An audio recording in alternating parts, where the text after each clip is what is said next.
You're at McDonald's and you're craving a double cheeseburger. So you find yourself in front of one of these. Self-order terminals, or SOTs, are in almost every restaurant of the chain now. You start browsing and end up buying a big tasty bacon with fries and a Coke, plus nuggets and a McFlurry for dessert. Once you see your food in front of you, you feel guilty. You ordered way more than you initially wanted. Many people have this experience at fast food restaurants. Since the introduction of SOTs, the average order has gotten bigger and bigger. But why? Today, we're going to talk about one of the most used user interfaces in the world and its countless tricks to take as much money as possible from you.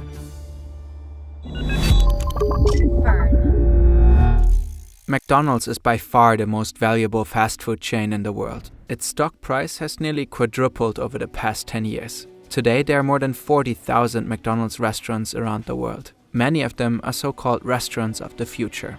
SOTs are a key factor in the success of the concept. With their large touchscreens, they look like giant double-sided smartphones. McDonald's is considered a pioneer in the fast food industry when it comes to these terminals. They tested the first SOTs in Europe in 2008. Today they can be found in almost all of its restaurants. Other chains like Burger King and KFC have followed suit.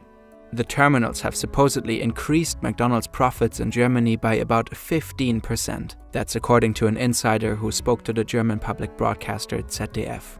In 2018, former McDonald's CEO Steve Easterbrook confirmed that the terminals definitely increased profits. His main reason? Customers take significantly longer to place their order. But why would that be a good thing? Design influences our choices, not only at McDonald's but also in our everyday life. You'd probably go for this watch rather than this one. Holzkern watches are made from natural materials such as wood and marble. They only use FSC certified wood or residual wood from the furniture industry. Holzkern has a collection of over 1,000 products you can choose from. This watch, for example, is made of walnut wood and marble. This silver ring is made with Hawaiian koa wood, and this necklace has marble embedded. The quality of these pieces is excellent, and the natural components make each one unique. With the link in the description and with the code FERN, you can get an exclusive 10% discount on your first order. Thanks to free express shipping, it will be with you within 2 to 5 days. There's even a 24-day money-back guarantee. Feel free to check out Holzkern. Let's take a closer look at the example from the beginning. To recap, you only wanted to order a double cheeseburger when you entered the store. In the main menu, you are presented with inviting images of burgers. The more expensive items, like the double hamburger royale, are especially eye-catching. On the left, you can find the different food categories.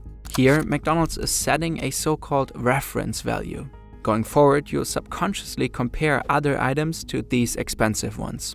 Even if you don't go for the pricier burgers, the double cheeseburger now seems pretty affordable. This makes you more likely to upgrade the cheap burger. We've just seen 2 examples of nudging. Nudges are designed to influence our behavior by presenting options in different ways. Sometimes they're subtle and sometimes more obvious. In this case, the icons on the side are much smaller than the prominently placed menus in the center. More space on the interface demands more of your attention. The same thing happens once you enter the submenu. The big burgers are at the top and the cheaper ones are at the bottom. It's like a supermarket shelf. You have to bend down or scroll down to see the cheap stuff. The more expensive items are at eye level. As a result, you don't even notice the double cheeseburger because of all the juicier burgers on top. The big tasty bacon in particular is just too tempting to resist. Make it a meal? Yeah, why not? Fries and a Coke, let's go. Should you get the McMenu small or the regular McMenu for just 50 cents more? Well, of course, the regular then. Anything else? Cheeseburger? Nope. Nuggets? Yeah, you're in the mood for that. The colorful animation you see when you make the purchase isn't random. It's there to reward you and make you feel good about adding things to the cart. Next, the terminal doesn't take you to the checkout. It just takes you back to the menu. Now that you're looking at it, a dessert would be nice too. Why not get a McFlurry? Wait, how much is that now in total? Oh, down here. It's 19.97 euros. This trick is called a dark pattern. Dark patterns are designed to get users to do things that aren't in their best interests. This is done by presenting information in a way that isn't neutral or by leaving things out on purpose. A classic example would be the colored Accept All Cookies button, while it may take several clicks to select only necessary cookies. The terminal interface is similar, whilst less extreme. The total amount is hidden in a tiny corner of the large screen. Standing in front of it, you have to actively look down to find the price. For McDonald's, maximizing the average order value is a key business strategy, but for you, the price should be a minor detail next to all the colorful products.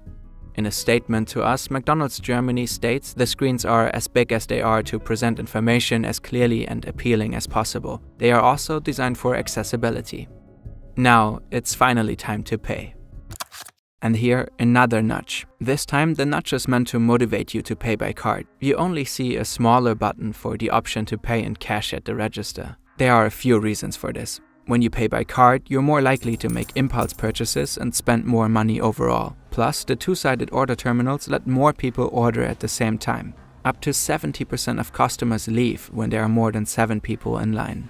You pay almost 20 euros for a thick menu, nuggets, and a dessert. In total, 2,300 calories. Once the food is in front of you, and even more so after you devoured it all without mercy, you ask yourself, how did this happen again? The interface is a prime example of upselling. During the order process, you were tricked or at least subtly manipulated into buying more than you originally intended. Instead of a double cheeseburger, you end up with the Big Tasty menu and those nuggets on top. In many small steps, the terminal repeatedly confronted you with moments of comparison. These comparisons create subconscious pressure. Each step in the ordering process seemed rational to you at the time. You may have even thought you were getting a bargain. But imagine you had the following choice: a double cheeseburger for 3.50 euros or a meal plus nuggets and ice cream for 19.97 euros. You probably would have chosen the single burger. This example is of course slightly exaggerated, but making meals bigger is important for McDonald's. The margin on a single burger is low. Only when you add drinks, fries and ice cream, your order becomes really profitable for the chain. Those add-ons are cheap to buy and easy to prepare. That's why the menu is crucial for McDonald's. It works on the principle of bundling. The price is based on the most expensive product, like the Big Tasty. For McDonald's, the additional drinks and fries make the offer worthwhile. At the same time, for the customer, it appears to be a bargain, as the items in the bundle are much cheaper together than if they were purchased separately. Cross-selling also plays an important role in menu management. The SOT suggests additional products to you. That's much more effective than the usual "Would you like some fries with that?" at the counter. There are no social pressures, often no queue behind you, no one watching. Often, customers stand back to back in front of the terminals. And that's how you ended up with nuggets you hadn't planned on buying. McDonald's Germany confirmed that the average order size at their SOTs was slightly higher than at the counter. What slightly means in the definition remains unclear. We did ask for a ratio, but received no answer. In 2015, the fast food company reported to have served more than 69 million customers every day in over 100 countries.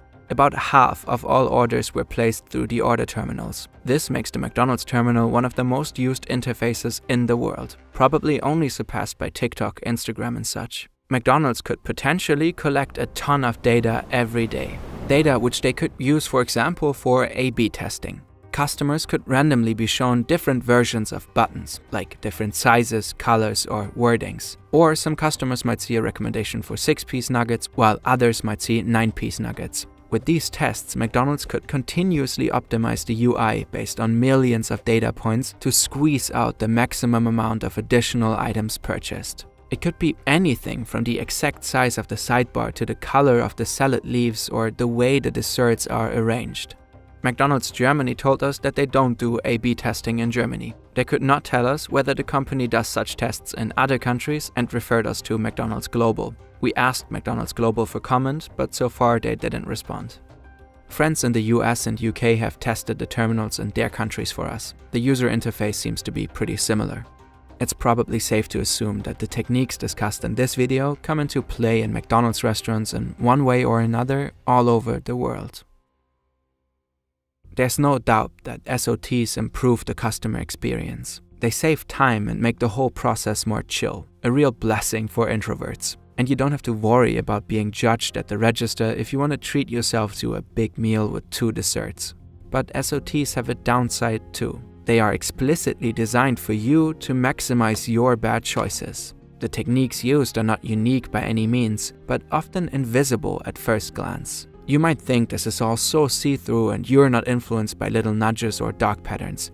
But people are. Otherwise, these terminals wouldn't be this effective, and a giant conglomerate like McDonald's wouldn't use them.